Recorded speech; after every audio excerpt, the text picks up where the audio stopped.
welcome or welcome back to my channel.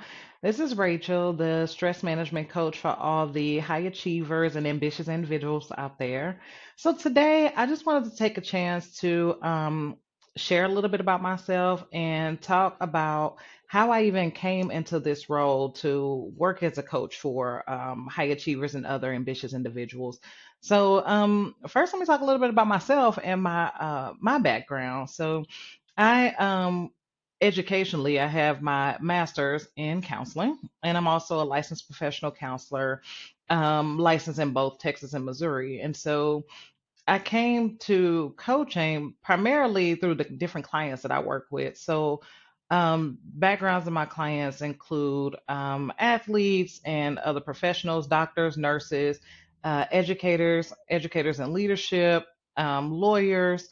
And so, what I started to notice in my clients is that they had a lot of similar traits, really a lot of traits similar to myself. So, some of y'all may know I'm the second oldest of four.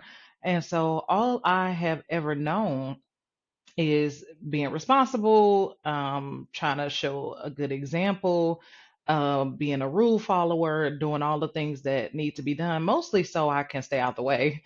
But then also so I wouldn't give my parents any other thing to worry about. So I spent a lot of time just kind of doing my own thing, trying to get good grades, trying to focus on like I said, really just staying out the way and trying to make sure I showed up as best I could for myself and my family. One of the things that my mother always told us was, get your education. Your education is the only thing that people cannot take away from you. And so I took that serious and I I did all the things that I needed to do, studying, getting into undergraduate, getting into graduate school. So doing all the things that were expected of me. Um, and so through that, I learned to just set the next goal. And for me, it was okay, you got your bachelor's, do your master's. You got your master's, do your PhD. Now, I did not finish the PhD. I actually learned during that time how my stress was getting to me and decided to take a pause there. But all I've ever known is just to keep going, keep pushing, keep doing the next best thing.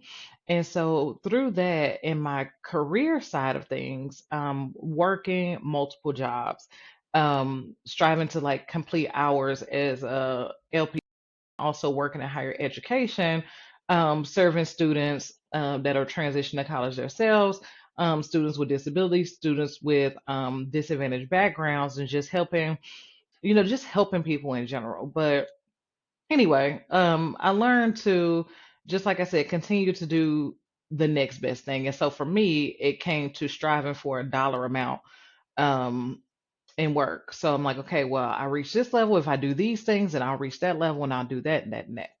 Now, that might sound all well and good, but how that challenged me was I never took a break for myself. I kept pushing, kept going, like, okay, this job requires this thing, so let me do all the things that will qualify for me for that job, even up until the point where I was working a job that the hours were ridiculous. As I look back, the expectations were ridiculous, the environment was toxic, but I still did it because of the dollar amount that I wanted to get to.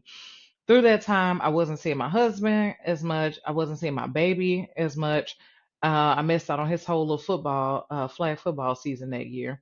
But I also didn't realize how much I was breaking my own body down. So headaches and gaining weight and just being irritable. And I tend to go internal when I'm stressed out.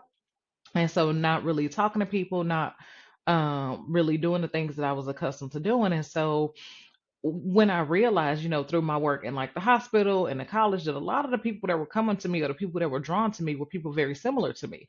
So people who like to achieve a lot, like to do all the things, like the prestige, like the responsibility, like to be the ones that people can count on.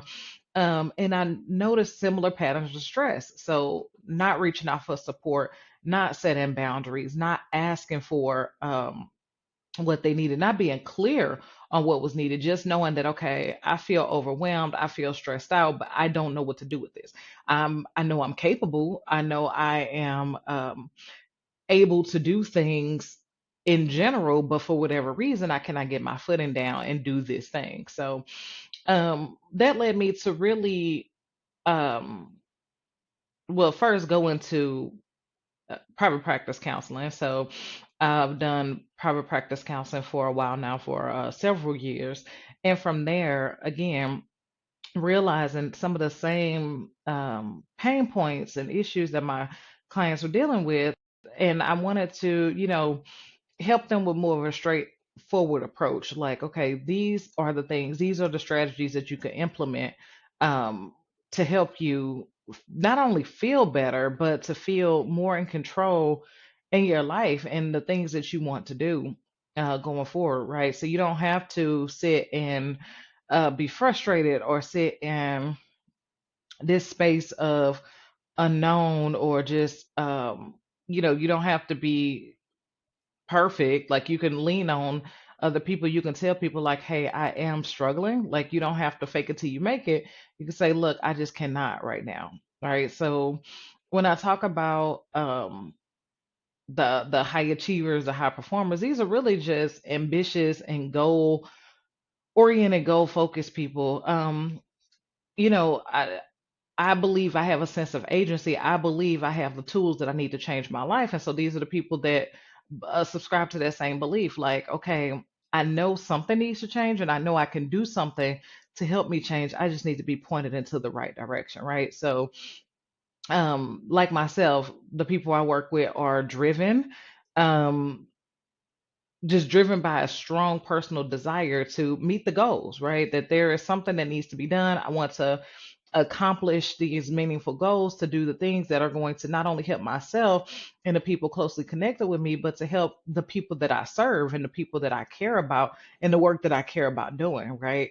Um, I like to work with people that take initiative, right? That have focus on improvement, again, going above and beyond to achieve what's important to them, right? And so, how I kind of come in and help is because if you're so focused on doing all the things, like I said, doing the next right thing or checking off the box or making sure you reach the goals, sometimes you can lose focus of when you're not okay, right? And so sometimes we don't realize we've spiraled too far into what's not helpful for us until we're already stuck, right? And so then we get into this space where, I can't I cannot show that I'm not okay. I cannot be not okay. I cannot do all these things because people are accustomed to seeing me a certain way or to seeing me, figure things out. Or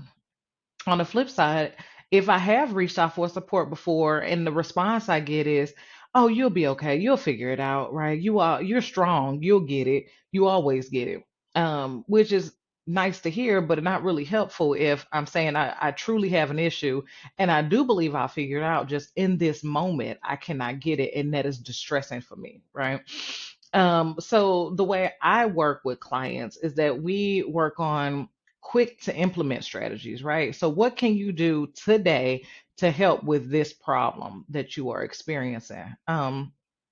You're already confident in your field, right? You're already confident in your ability to do things. You're very competent in the way you handle things. And so, my role is to really just help you take what you already have and to get you where you want to be, right? So if your life is feeling all out of balance and things are feeling out of whack, then my role is to help you um, get that life balance back, right? So you're experiencing the drain and the frustration and the burnout, or maybe you're falling out of love with the field that you decided that you wanted to dedicate your life to and it's just not feeling right. So I can help you decide, is it time to pivot or is it time to figure out how to fall in love again, right?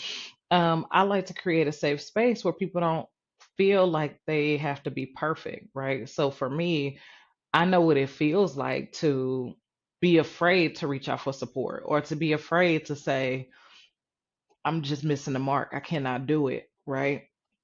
And so I like to create a space for other people like myself to say, hey, here, you don't have to be perfect. You just need to show up.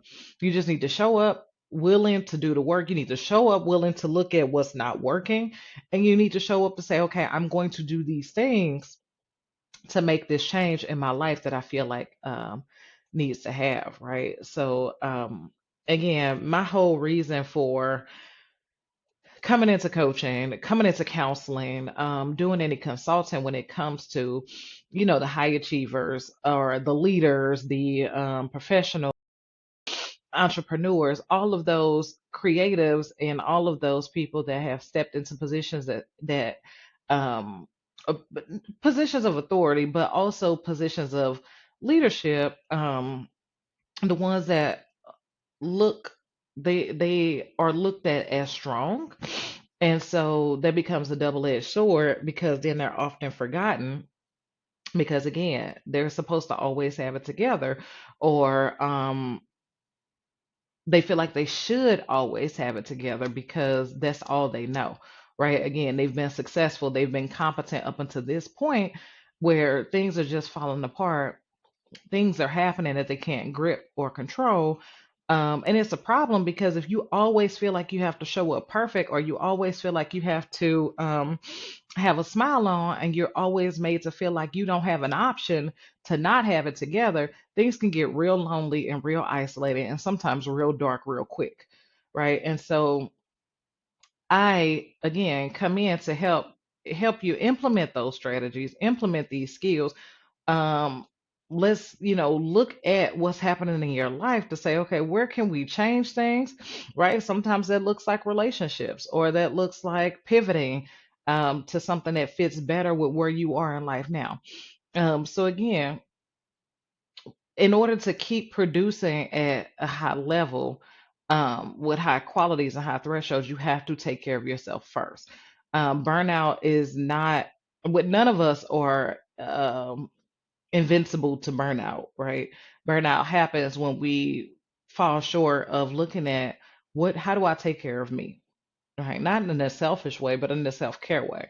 Burnout happens when we forget to check in with ourselves, and we are constantly pouring out into others, and we're constantly, running out running on fumes, when we really don't have anything else to give anybody else. Um, Again, I know from my own experience of just missing out on things in my own family, having kind of strained relationships, being irritable, my own health issues that came related to that. And so I want to help the next person avoid that burnout, avoid that crash out that they might experience. And so it's my goal to help those and those like me to truly be great without burning themselves out. And so with that, that's just a little bit of my story that I wanted to share. If you have any questions for me, or if you want to even drop in the comments some of your own experiences with burnout and, feeling that you need to be perfect or not really having an option to be anything less than great, drop in the comments below because I love to hear from you and maybe we can talk. So, with that, definitely like, share, or subscribe to my channel. I'd love to continue to share my stories and the stories of others, as well as other tips that might work for you. All right. Thank you. Until next time. Bye bye.